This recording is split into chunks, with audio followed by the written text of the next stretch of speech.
Bon, ça fait longtemps, oui, je sais. Et c'est le retour des vidéos avec un contenu un tout petit peu différent. D'ailleurs, on va aussi partir sur une vidéo plus longue que d'habitude parce qu'il y a beaucoup de choses à dire. J'ai très envie de vous parler d'un film que j'adore, mais il y a déjà eu 3 milliards d'analyses dessus. Donc, au lieu de répéter ce qui a déjà été dit, je vais plutôt vous expliquer pourquoi c'est un bon film, en ajoutant quelques détails d'analyse, parce que bon, faut pas déconner, j'ai quand même envie d'ajouter mon grain de sel. Sans plus attendre, voici mon analyse de... Midsommar. Midsommar est un film réalisé par Ari Aster. Et si vous ne le connaissez pas, Ari Aster, c'est ça.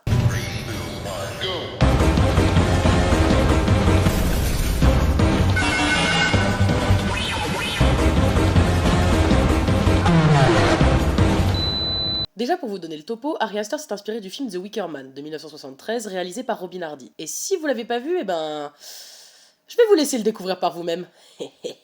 Revenons à nos renards. Dans cette histoire, on suit Dani, incarnée par la bête Florence Pugh, une jeune femme assez banale en soi, qui a plutôt tendance à se laisser marcher sur les pieds, surtout par son mec, qui, on va pas se mytho, en a un peu rien à foutre de sa gueule. Mais on y reviendra plus tard. Mais surtout, on la rencontre à un moment, comment dire, assez spécial de sa vie.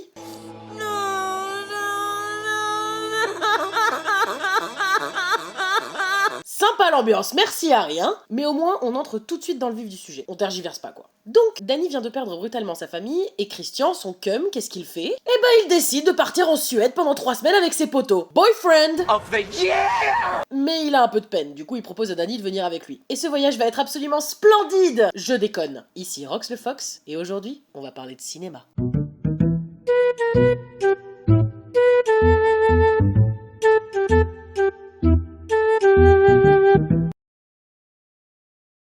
Ce qui est intéressant avec Midsommar, c'est la simplicité des personnages. Ce sont littéralement des gens qu'on peut rencontrer absolument n'importe où, contrairement à d'autres films de fiction où on peut tomber sur des personnages qui ont une vie qui nous semble inaccessible, ou tout simplement fictive. Et ça se remarque notamment par les conversations que je trouve d'un naturel à couper le souffle. Hey. Hey, babe.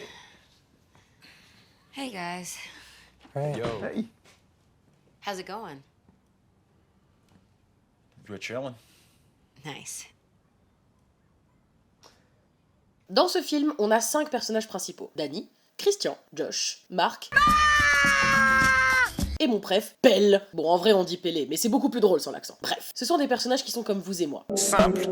Basique. Même s'ils ont chacun leurs petites excentricités. Dani, par exemple, est l'incarnation parfaite de la pushover. Comme je le disais précédemment, elle se laisse totalement marcher dessus par Christian car elle s'appuie sur lui pour traverser la vie. Et maintenant qu'elle n'a plus de famille, il est la seule personne sur laquelle elle peut compter. En tout cas, c'est ce que le film veut nous montrer. Parce qu'elle a bien une amie au début du film qui a l'air de lui apporter du soutien, mais bon, ce qu'on doit comprendre ici, c'est que Dani est dépendante affective de Christian. Et on va en parler du papa bear. J'ai tout de suite dépeint Christian comme un enfoiré.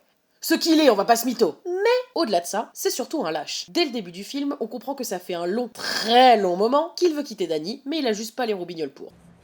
What if I regret it later and I can't get her back? You don't want her back. I might. Okay, well then you can bitch to us about how much you regret it for that day, and then we'll remind you again that you've been wanting out of this stupid relationship for like a year now. En plus, avec le décès de la famille entière de Dani, c'est clairement pas le bon moment, quoi. Mais surtout, il n'assume jamais ses erreurs. Comme par exemple ici, quand il oublie l'anniversaire de Dani. I'm sorry. I'm sorry. I got fucked up by the daylight. I thought it was yesterday. Happy birthday. Ou encore ici, où il culpabilise Dani, ce qui est d'ailleurs une scène cruciale pour le film, mais vous comprendrez un peu mieux dans le point numéro 2. And it was the month and a first you'd half. ever heard of it. Okay. I told you I wanted to go to Sweden. Oh, well, you said it would be cool to go. Yeah, and then I got the opportunity and I decided Look, I to don't do mind it. you going. I just wish you would have told me, that's all. Well, I just apologized, Danny.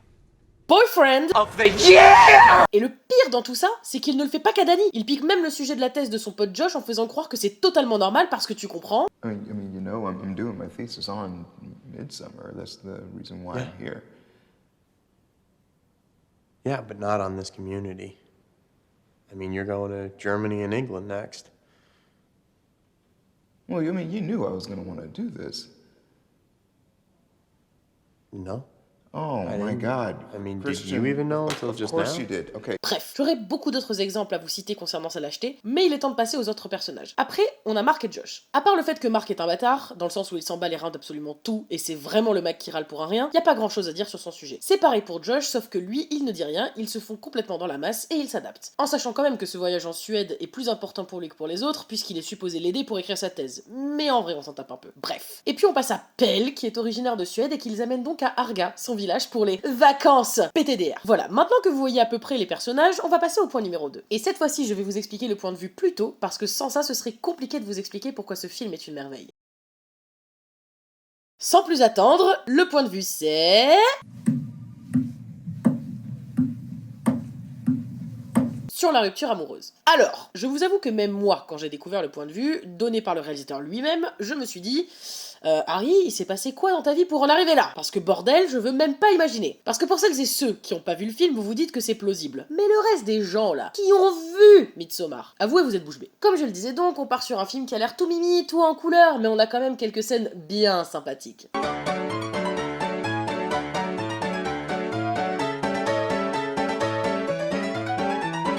Et là, je suis en flip que YouTube censure, c'est vous dire. Bref. Donc, le point de vue est celui d'un couple qui décide de rompre. Et c'est pour ça que Christian, même si c'est une petite timpe, a un rôle crucial. Parce que je parle bien sûr de Dany et lui, hein, les autres s'en tapent. Hein. Et c'est non seulement ce voyage qui va guider les tourtereaux vers le chemin de la rupture, mais qui va aussi permettre à Dany de sortir de sa dépendance affective. Mais pas que! Et on y reviendra plus tard, je vous le promets. Mais là, j'aimerais aborder le point numéro 3, qui est certainement l'une des raisons principales pour lesquelles j'adore ce film.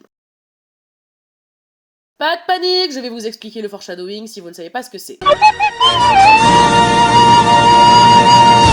Oh, regardez une falaise, j'espère que personne ne va tomber d'aussi haut. En bref, le foreshadowing est le fait de spoiler en amont une scène qui n'est pas encore arrivée par le biais d'indices. Par exemple, dans Fight Club, on a un foreshadowing lorsqu'Edward Norton nous parle d'insomnie. With insomnia, nothing's real. Everything's far away. Everything's a copy of a copy of a copy. Ce qui nous indique dès le départ que rien de ce qu'il va se passer ne sera complètement réel. On a aussi le fait qu'il ne dit jamais son nom durant tout le film, tout ça pour comprendre au final que c'est lui, Tyler Gordon. Spoiler! Mais en même temps, si vous l'avez pas vu, je vous juge. Et dans Midsommar, le foreshadowing est partout purée de pommes de terre. Genre ici, là, encore ici, là aussi, là-bas. Bref, on est gavé de foreshadowing dans ce film. Et vous allez me dire, what's the point? Eh bien, the point, c'est que ce foreshadowing-là sert au-delà de simplement annoncer les événements. Il sert aussi à accentuer le sentiment de malaise du spectateur. Je m'explique. Midsommar est un film d'horreur psychologique et pourtant, il n'utilise absolument pas le modèle classique du film d'horreur, c'est-à-dire les monstres, la nuit et tout le tintouin. Au contraire, on est dans une ambiance très paisible avec des gens en robe qui jouent de la flûte ou qui dansent en cueillant des fleurs. Donc on est très loin de l'ambiance typique du film d'horreur, même si on va pas se mytho, il y a des moments assez cringe. Genre ici. Oula.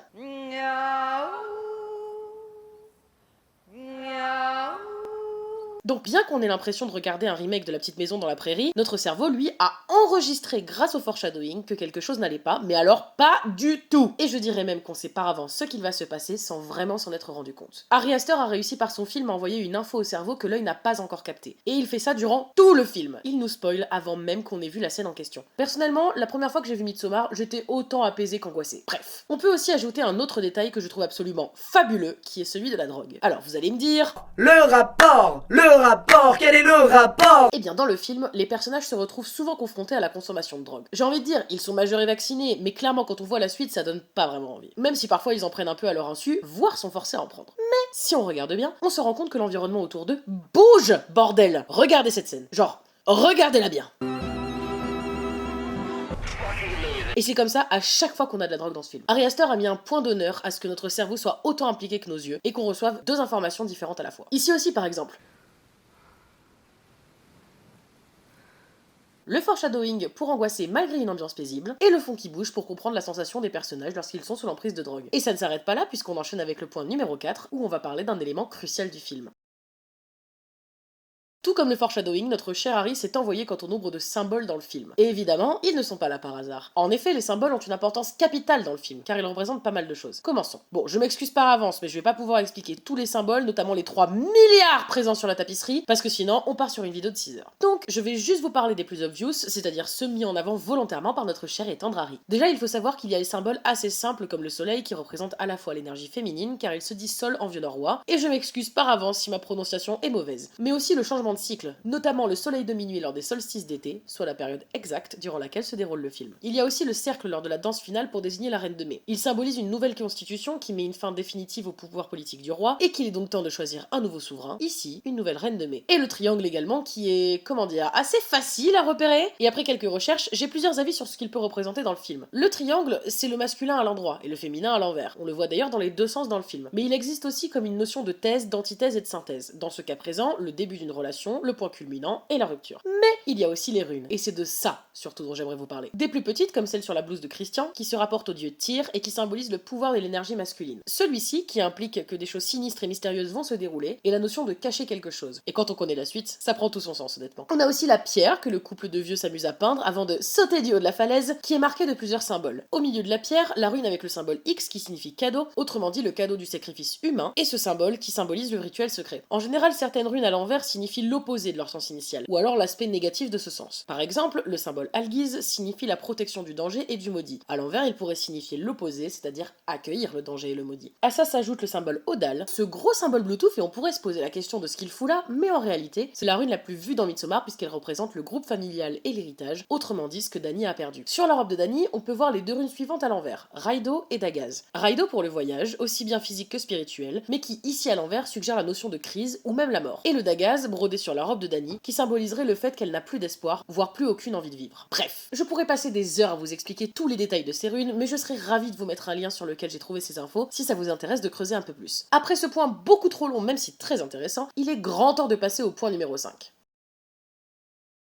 J'ai parlé de Midsommar à beaucoup de monde, et les avis concernant le film sont très mitigés. Pas forcément en termes de qualité, mais surtout concernant cette question. Midsommar peut-il être un comfort film ou non? Pour moi, ça l'est clairement. C'est un film devant lequel je me sens bien, détendu. Et après de nombreuses discussions où j'ai recueilli des avis divers et variés, je pense que j'ai la réponse. Midsommar ne ménage pas, c'est un fait. On parle quand même de gens qui sont littéralement amenés dans un lieu pour mourir. Mais, comme je l'ai dit plus tôt, Ari Aster parle ici de rupture amoureuse, et nous montre comment on peut arriver à un sentiment de paix, à tourner la page, ou même à faire son deuil. Alors bon, je précise qu'ici, Dani fout son ex en feu pour faire la paix avec elle-même. Ne faites pas ça, hein, parce que à skip dans ce bled ça passe, mais dans les endroits plus civilisés, j'y mettrai pas ma main à couper par contre. Bref, il y a ce sentiment de justice dans Midsommar, où Dani sort enfin de la dépendance affective envers Christian pour s'émanciper et trouver sa place dans ce monde, notamment en devenant la reine de mai. De plus, Dani trouve une famille à Arga. C'est d'ailleurs Pell qui la convainc de rester, en lui expliquant que lui-même a perdu ses parents et a trouvé une famille ici. Et être à Arga permet à Dani 3 choses. Rompre sa relation toxique avec Christian, trouver une famille, et surtout exprimer enfin ses émotions. Car depuis le départ, Dani est constamment dans la répression de ses émotions, en particulier lors de ses crises d'angoisse concernant la mort de ses parents. Je me permets au passage de vous glisser ma scène préférée avec une transition que je trouve fabuleuse.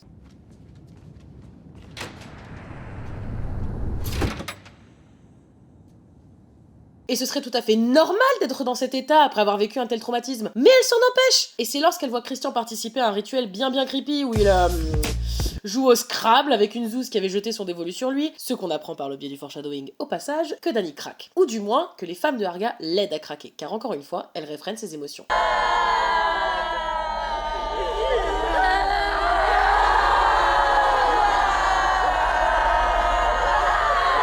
Et c'est à la fin du film, alors que Chris de la Vega est en train de jouer la merguez dans le barbecue humain du malaise en costume d'ours, qu'elle se lâche complètement. On pourrait d'ailleurs croire qu'elle cède à la folie, notamment sur ce plan, mais juste après, elle s'exprime complètement, laissant la rage, la tristesse et toutes ses émotions se libérer, prendre vie. Elle retrouve sa flamme humaine, quasi littéralement. Voilà, encore une fois, je pourrais passer des heures à parler de Midsommar parce que c'est un puits sans fond de détails, mais je me suis promis de ne pas répéter ce qui a déjà été dit par d'autres personnes, et je vous invite à taper simplement Midsommar analyse pour en savoir plus sur ce film. N'hésitez pas à me dire ce que vous en avez pensé dans les commentaires, surtout sur les symboles, je serais trop contente d'en apprendre plus. Bisous la mif! Miaou.